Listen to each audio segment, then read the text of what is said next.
पंजाब केसरी में आप सबका स्वागत है। मैं हूं चंद्रशेखर धरनी। हम आपकी मुलाकात करवाएंगे मोहन सिंह आलूवालिया जी से, जो कि animal welfare board of India के हरियाणा, पंजाब, हिमाचल, जम्मू कश्मीर व राजस्थान से एकमात्र सदस्य हैं। इनसे चर्चा करेंगे कई अहम मुद्दों के ऊपर। सबसे पहले आलूवालिया जी, आपका स्वागत है पंजाब केसरी में। धन्यवाद जी। और आलूवालिया जी, अगर बात की जाए आवारा पशुओं की जो सड़कों पर विचरते रहते हैं, मवेशी जिन्हें कहा जाता है, तो ऐसी स्थिति में जो गोवंश है, उस गोवंश की कहीं ना कहीं दुर्घटना में चोट लग जाती है, और जो दूसरे वाहन चल रहे होते हैं वो भी दुर्घटनाग्रस्त होते हैं, व्यक्ति को भी चोट लगती है। इस पर आपकी क्या फोकस है कि कैसे इन चीज़ों पर नियंत्रण किया जाए? अगर मैं ट्राई सिटी की बात करूं, जहां से आप हैं प्रमुखता से आज, पंचकुला, मोहाली और चंडीगढ़, तो यहाँ पर वाकई ही जो गायों की स्थिति है, सड़क वाले पशु और गौवंश की जो स्थिति है वो काफ़ी परेशानी भरी है और वो कष्टदायक है। और मुझे दुख होता है इस बात को सोच करके कि पंचकुला एक तरीके से हरियाणा की राजधानी, अनऑफिशियली राजधानी है, जहाँ पर सरकार के सारे लोग रहते हैं। मुख्यमंत्री महोदय इधर से घूमते हैं, ऑल ऑफिसर्स यहाँ से घूमते हैं, हर सड़क पर गाय बैठी है।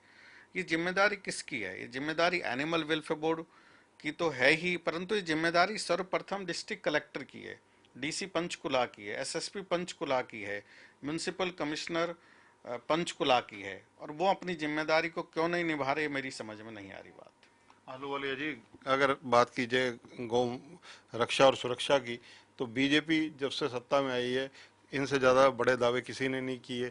विभिन्न योजनाएं भी चलाई हैं। बीजेपी हो या कोई अन्य पार्टी हो, सरकार किसी की भी हो, सरकार के अपने कर्तव्य, ड्यूटी फिक्स है, जिसमें यहाँ अपेक्षा बिल्कुल आप सही करें कि थोड़ी ज़्यादा की जा सकती है, कि करनी भी चाहिए लोगों को, क्योंकि वैचारिक तौर पर भारतीय जनता पार्टी गाय के पक्ष में हमेशा से रही है।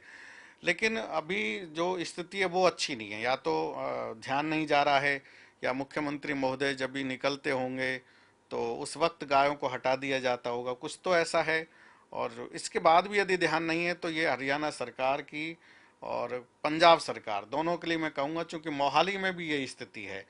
मोहाली के रोड्स पे, हाँ, म्यूनसिपल कॉरपोरेशन और चंडीगढ़ जो यूटी एडमिनिस्ट्रेशन है, उसने जरूर थोड़ा सा रोड से गायों को कम किया है और उनको सही जगह पर पहुंचाने का काम किया है।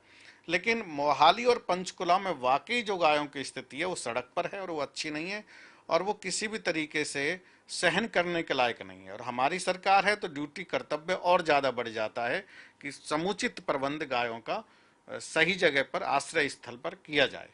जो लोग मवेशियों को, गाय को खुलेआम छोड़ देते हैं, लवारी छोड़ देते हैं, अगर मैं कहूँ, उनके खिलाफ कानूनी प्रावधान आपके पास क्या है? बिल्कुल, उनके खिलाफ प्रावधान है, बड़े दंड के प्रावधान है। चंडीगढ़ में तो 20,000 रुपये तक का दंड उस व्यक्ति के ऊपर कर रहे हैं, तो इसलिए अभी चंडीगढ़ में बहुत कम हो गया है कि लोग गायों नहीं, को। हरियाणा और पंजाब में क्या है? हरियाणा पंजाब में भी प्रोविजन तो वही है, परंतु सख्ती नहीं है, यानी जागरूकता नहीं है। और मुझे लगता है डीसी मोहाली और डीसी पंचकुला दोनों का ही कतई भी ध्यान नहीं है इस बात के ऊपर, और बिल्कुल नाराजगी की बात है। और राज्य सरकार के लिए भी ये खेद की, चिंताजनक बात है। और खेद के साथ कहना पड़ रहा है कि क्यों नहीं चिंता हो रही, जब आपके पास प्रावधान है, प्रोविजन है, तो आप उसको एग्जीक्यूट क्यों नहीं कर पा रहे? क्या कभी DC Panchkula, DC Mohali, SSP Mohali, SSP Panchkula road पर इस सब्जेक्ट के लिए निकले हैं क्या, कि हम चेक कर लेते हैं, चलिए आज गायों की क्या स्थिति है? तो मुझे लगता है नहीं निकले। और तो ये बिल्कुल ये बहुत ही ज़्यादा निराशाजनक बात है। जो लावारिस पशु, जिनमें गायें भी हैं, अगर कहा जाए उनके पालन पोषण की, उनको भोजन की, ये सब समुचित व्यवस्था किसका दायित्व बनता है? देखिए, राज्य सरकारें अभी सेस भी ले रही हैं गाय के लिए, भारत सरकार की मदद भी राज्य सरकार को जाती है। ये कर्तव्य बनता है राज्य सरकार का, केंद्र सरकार का भी कर्तव्य है, परंतु केंद्र सरकार सीधे सीधे कोई काम इसमें नहीं करती, राज्य सरकारें इसमें काम करती हैं। और राज्य सरकार की नोडल एजेंसी डिस्ट्रिक्ट कलेक्टर, जो इसको एग्जीक्यूट कराते हैं, म्यूनसिपल कॉरपोरेशन, उनके कमिश्नर जो इसको एग्जीक्यूट करते हैं, उनकी जिम्मेदारी है वो सेस से जो पैसा आ रहा है उस पर खर्च करें, कुछ भी करके। ये उनका कर्तव्य है, जिम्मेदारी है कि किसी भी हाल में गाय पर किसी तरीके की क्रूरता नहीं हो। ये तो एक तरीके से प्रशासन के खिलाफ भी एनिमल क्रुएल्टी एक्ट का मुकदमा बनता है, कि आप अपनी जिम्मेदारी से लापरवाह हैं। सड़क पर गाय है, ट्रक टक्कर मारता है, कार टक्कर मारती है, बस टक्कर मारती है, लोगों का उनके साथ एक तरीके से कई बार मुठभेड़ होती है और उसमें लोगों का भी नुकसान होता है। कल मैं एक घटना पढ़ रहा था मोहाली जिले में जिसमें एक व्यक्ति की डेथ हो गई और उधर को गायों का भी बड़ा नुकसान होता है और दोनों में ही उसके निराशा का भाव जागता है। लोग सोचते हैं कि गाय सड़क पर है, गाय हमको मार रही है, गाय से दुश्मनी क्रिएट होने लगती है लोगों के दिमाग में। इसलिए सरकार को, राज्य सरकारों को तत्काल आवश्यकता है कि ट्राई सिटी के जो चंडीगढ़, पंचकुला, मोहाली के जो भी इलाके हैं उसके अंतर्गत अलग, क्योंकि तीनों में 3 एडमिनिस्ट्रेशन आ जाते हैं। पंचकुला हरियाणा का हो गया, मोहाली पंजाब का और चंडीगढ़ की अपनी अलग एक सरकार है, लेकिन तीनों को ही संयुक्त तौर पर मिल करके ये फैसला करना चाहिए कि गाय सड़कों पर कतई नजर नहीं आए। जितनी जहां पर आवश्यकता उनकी गौशालाओं का निर्माण हो और जहां गौशाला निर्मित हैं वहां पर उनको भेजा जाए, प्रबंध किया जाए। उनकी उपयोगिता के लिए जो भी हम कर सकते हैं। हमें 7 साल हो गए राज में आए हुए और मैं देख रहा हूँ लगातार अब फिर वापस जो गाय है वो सड़क पर है। वो बिल्कुल ही निराशाजनक है, खेदजनक बात है ये। एनिमल क्रूरल्टी एक्ट ये बना हुआ है, क्या आज तक किसी प्रशासनिक अधिकारी के खिलाफ कोई इस तरह की लापरवाही की कार्रवाई हुई? एनिमल क्रुअल्टी एक्ट में प्रशासनिक अधिकारी के खिलाफ कार्रवाई, इसकी देखो मुझे समुचित जानकारी नहीं है, परंतु लोगों के खिलाफ कार्रवाई होती है। मैं काफ़ी मुझे नाराजगी है इस बात से लेके।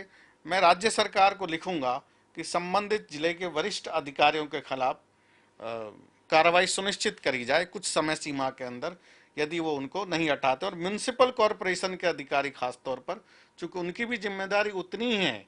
म्यूनिसिपल कॉरपोरेशन भी एक स्वायत्त गवर्नमेंट होती है अपने हिसाब से, वो अपना प्रबंधन करती है, उनकी भी जिम्मेदारी है। लेकिन ये वाकई क्रूरता है बहुत ज़्यादा। रोड पर गायों का होना, रोड पर पशुओं का होना, उनका भूखा रहना। क्या चारे पानी की व्यवस्था रोड पर होती है? नहीं होती। तो और ये जिम्मेदारी से हम कैसे भाग सकते हैं? कतई नहीं भाग सकते। और ये लापरवाह तरीके से काम हो रहा है। और मुख्यमंत्री महोदय से मेरा अनुरोध है, दोनों ही मुख्यमंत्री महोदयों से, कि वो जब कैपिटल में रहते हुए यदि हम गायों को, पशुओं को रोड से नहीं हटा पा रहे तो फिर हम नीचे क्या काम कर पा रहे होंगे? Animal welfare board, Haryana, Punjab, Himachal, Rajasthan, Jammu Kashmir, कई स्टेट में से एकमात्र सदस्य आप हैं। तो क्या कभी किसी गौशाला की, कहीं और किसी जगह की आपने सरप्राइज चेकिंग की आज तक? हाँ, किए मैंने। मैं मेरे संग हरियाणा के एक सदस्य और भी हैं, पर वो उन्होंने भी किया है प्रयास तो। लेकिन राजस्थान, पंजाब, हिमाचल, जम्मू कश्मीर, इन सब राज्यों से कोई और सदस्य नहीं है। और मैं इन राज्यों में हरियाणा, पंजाब, उत्तर प्रदेश, मध्य प्रदेश, जम्मू कश्मीर, हिमाचल, उत्तराखंड, इन सब स्टेटों में गया हूँ। औचक निरीक्षण भी किए हैं, चंडीगढ़ में भी किए थे। और चंडीगढ़ में मैंने लगातार चंडीगढ़ को वॉच करता रहा, चंडीगढ़ पर नज़र रखी। तो आज चंडीगढ़ की स्थिति और राज्यों के मुकाबले सुखद है। लेकिन पहले चंडीगढ़ में वैसा ही था, परंतु कुछ नए कार्य वहाँ पर हुए, नए गौशालाओं का निर्माण, गौशालाओं की व्यवस्था को मजबूत किया। औचक निरीक्षण किए हैं, बिल्कुल किए हैं। गौशालाओं में आपको क्या खामियां मिली ज्यादातर? क्योंकि गौ जो है, गौ है जिसको हम माता का दर्जा देते हैं, हिंदू धर्म में हम पैदा हुए हैं। चंडीगढ़ की जो गौशालाएं थी उनमें बीच में कंप्लेंट, शिकायत आई तो संबंधित लोगों के खिलाफ कार्रवाई के लिए लिखा गया और अभी उनकी व्यवस्थाओं को सुधारा। गौशालाओं में खामियां नहीं है, गौशालाओं की आर्थिक स्थिति जो है वो इतनी मजबूत नहीं है कि वो बहुत बेहतरीन व्यवस्थाएं कर सकें। फिर भी अधिकांश गौशालाएं अपने दम पर, अपनी मेहनत प्रयास से उच्च स्तरीय व्यवस्था गायों के लिए करती हैं। और गौशालाओं में खामियां तो खैर बहुत कम मिलती हैं। और मैं कह सकता हूं कि 100 में से आप मान के चलिए कि 98 गौशालाएं बहुत अच्छी होती हैं। कई बार सुनने में आता है कि घटनाएं भी हुई कि फलानी गौशाला में 10 गौएं मर गई, फलानी जगह 20 मर गई, ऐसी घटनाएं भी होती हैं। तो आप लोग क्या एक्शन करते हैं? ऐसी घटना कभी कभी कहीं कहीं पर आती हैं और वो गौशालाओं में कम आती हैं। और जो सरकार और जनता के साथ मिलजुल करके गौशाला बनाई हैं उनमें थोड़ा ज़्यादा आती है। जो आश्रय स्थल हैं एक तरीके से, उनमें ये शिकायतें ज़्यादा आती हैं। वहाँ तो हम केवल लोगों से विनती करेंगे कि वो गौशालाओं में लगातार विजिट करें, जाएं। और जहाँ तक ये जब खामी की बात आती है तो कुरुक्षेत्र में एक बार आई थी, एक जगह पर मैं गया था वहाँ पर, तो संबंधित अधिकारियों के खिलाफ कार्रवाई हुई थी। और उनको सस्पेंड करने के निर्देश दिए थे, उस पर कार्रवाई हुई थी। और ऐसा नहीं है कि कार्रवाई नहीं होती, परंतु कई बार ये देखते हैं कि गौशाला चाहकर भी उतना काम नहीं कर पाती, क्योंकि उनकी आर्थिक स्थिति मजबूत नहीं होती। अगर मिलावट का जिक्र किया जाए, क्योंकि आपने अभियान चलाया मिलावट के खिलाफ भी, आवारा पशुओं से, मवेशियों से मिलावट का क्या संबंध है? बहुत बड़ा संबंध है। जब हम मिलावट को समझेंगे तो पशु सड़क पर रहेगा ही नहीं, क्योंकि पशु सड़क पर इसलिए है कि देश में मिलावट का जो मिल्क और मिल्क प्रोडक्ट है उसकी भरमार है, वो बगैर पशु के उसका उत्पादन हो रहा है, और उसकी वजह से किसान को दूध की कीमत नहीं मिलती। लोग जागरूक नहीं है, लोग इस बात को समझ नहीं पा रहे, और जो हमारी टेस्टिंग प्रक्रिया है वो बहुत स्लो है, और उसमें भी मानक कहीं कहीं कई बार इस तरीके से बने हुए हैं। मेरा मानना ये है कि जो दूध है वो सिर्फ वो दूध है जो गाय, भैंस या किसी भी पशु के थन से निकले, वो भारत का मान्यता प्राप्त दूध है, वो ही भारतीय खाद्य सामग्री है। आलूवालिया जी, अगर जिक्र करूं, क्योंकि फेस्टिवल सीजन है, दूध सबसे ज्यादा मिलावट तब होती है जब पनीर बनता है, खोया बनता है और चीजें बनती हैं, क्योंकि ये मिठाइयों का सीजन भी है। तो इसको देखते हुए क्या सतर्कता अभियान चलाया जाएगा? सतर्कता अभियान से कोई बहुत बड़ी कामयाबी मिलती है, हर बार होता है, हर बार चलता, कतई नहीं है, जब तक समाज में ऐसा वर्ग विकसित नहीं होता जो प्राउड करे कि मैं कहता हूं साहब मेरा प्रोडक्ट बगैर मिलावट का है, और सरकार मेरे पास आकर के लेबोरेटरी लगाए, लैब लगा करके टेस्ट करे और उसका बुलेटिन जारी करे। सरकार ऐसे लोगों को प्रमोट करे, राज्य सरकार है खास तौर पर, जैसे हम लोग व्यक्तिगत तौर पर भी इस पर काम करते हैं। तो आप क्या हरियाणा व पंजाब के जो चीफ मिनिस्टर हैं उनसे ये अपील करेंगे कि इस तरह के वो प्रयास करें? आज मैं राज्यपाल महोदय से मिला था, जो पंजाब के माननीय राज्यपाल महोदय, उनसे मैं मिला था।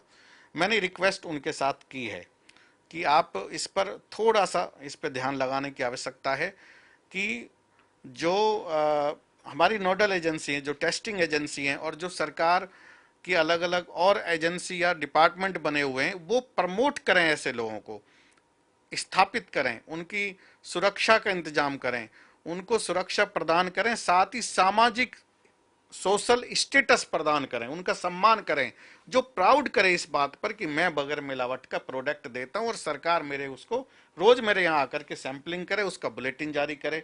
ऐसा मैंने बीच में भी एक कार्यक्रम आयोजित किया था, पर वो छोटे स्तर पर हो पाया। इस बार हम फेस्टिवल से पहले सब लोगों से अपील करेंगे जो जो इस काम में लगे हैं कि आप अपने प्रोडक्ट लाइए, पंचकुला में, ट्राई सिटी में खूब प्रचार करिए, और एक स्थान तय करिए। जैसे हमारे पास ग्वाला गद्दी की एक जगह तो है ही जिसे हम तय कर सकते हैं कि वहां पर आकर के हम सरकार की मशीनरी से ये कहेंगे कि आप यहां पर इनके सैंपलिंग करें और मौके पर तत्काल रिपोर्ट जारी करें, जिससे उसको देख करके और लोग भी ऐसे विकसित हों और समाज में गैर मिलावटी खाद्य सामग्री का प्रचार प्रसार हो सके। अभी हो क्या रहा है कि हम बहुत सारी अच्छी चीज ढूंढते हैं, डॉक्टर भी पूछेंगे तो बहुत अच्छा डॉक्टर ढूंढेंगे कि वो कौन सा अच्छा, परंतु हम कभी भी ये नहीं सोचते कि साल में 2 बार हम खाने की चीज का टेस्ट भी करा लें, जिससे हमें पता लग सके कि हम बीमार क्यों हो रहे हैं, हमें दिक्कतें क्या हो रही हैं। और बहुत सारी फूड अडल्टेशन है, और वो इस तरीके की फूड अडल्टेशन है कि उसे आम तौर पर आम व्यक्ति नहीं समझ सकता। धन्यवाद। तो ये है मोहन सिंह आलूवालिया। आपने सारे मुद्दों पर इनसे चर्चा सुनी। जो पशुओं के साथ क्रूरता का अधिनियम है उसके तहत कार्रवाई के कई लंबे प्रावधान भी इनके पास हैं, लेकिन फिलहाल ये अपील कर रहे हैं प्रशासनिक अधिकारियों से कि वो संभलें तथा विशेषकर गौ रक्षा के लिए जो सड़कों पर आवारा पशु मवेशी घूमते हैं उनकी रक्षा और सुरक्षा के लिए कदम उठाएं, वरना व्यवस्थावश इन्हें कानूनी कार्रवाई भी करनी पड़ेगी। ये चेतावनी भी साथ ही है, और मिलावट को लेकर इनका अभियान पहले से ही चल रहा है, फेस्टिवल सीजन है, तो उसके लिए भी जो जानकारी इन्होंने हमारे दर्शकों को दी वो काफ़ी उपयोगी रहेगी। कैमरामैन संजय सिंह के साथ चंद्रशेखर धरनी, पंजाब केसरी टीवी, चंडीगढ़। हमसे जुड़े रहने के लिए हमारे YouTube चैनल को सब्सक्राइब करें और नई वीडियो की नोटिफिकेशन के लिए बेल आइकॉन को दबाएं। अगर आप ये वीडियो Facebook पर देख रहे हैं तो लाइक जरूर करें और ज्यादा से ज्यादा शेयर करें। धन्यवाद।